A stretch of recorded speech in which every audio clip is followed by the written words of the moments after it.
एक भूले हुए गांव में रहीम का विनम्र निवास कठिनाई के प्रमाण के रूप में खड़ा है। उसकी फटी और घिसी हुई चप्पलें बंजर रास्तों पर अनगिनत यात्राओं की कहानी कहती हैं।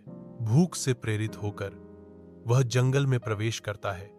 उसका पेट भोजन के लिए तरसता है। जंगल की गहराई में हरे रंग के माध्यम से रंग का एक चमकता हुआ दृश्य। एक पक्षी फंसा हुआ है, उसका पंख टूटा हुआ है, डर उसके छोटे से शरीर में धड़क रहा है।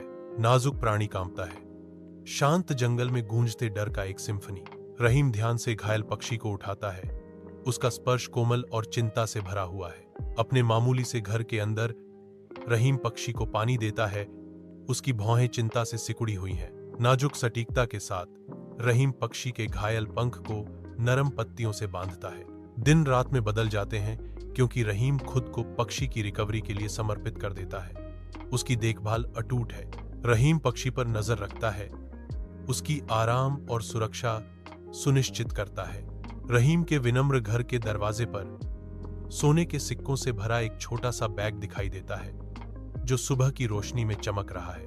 अचानक मिली किस्मत से रहीम और उसकी मां की जिंदगी रातों रात बदल जाती है। एक खूबसूरत घर धूल से उठता है, जो उनकी नई दौलत और उदारता का प्रमाण है। रहीम और उसकी मां गरीबों की मदद करने के लिए खुद को समर्पित करते हैं। उनकी दयालुता के कार्य गांव में फैलते हैं। ग्रामीण फुसफुसाते हैं। उनके चेहरे जिज्ञासा और संदेह से अंकित हैं, क्योंकि वे रहीम की संपत्ति के स्रोत का पता लगाने की कोशिश करते हैं। रहीम चुप रहता है। उसकी आंखें कुछ भी धोखा नहीं देती, क्योंकि वह अपने रहस्य की रक्षा करता है।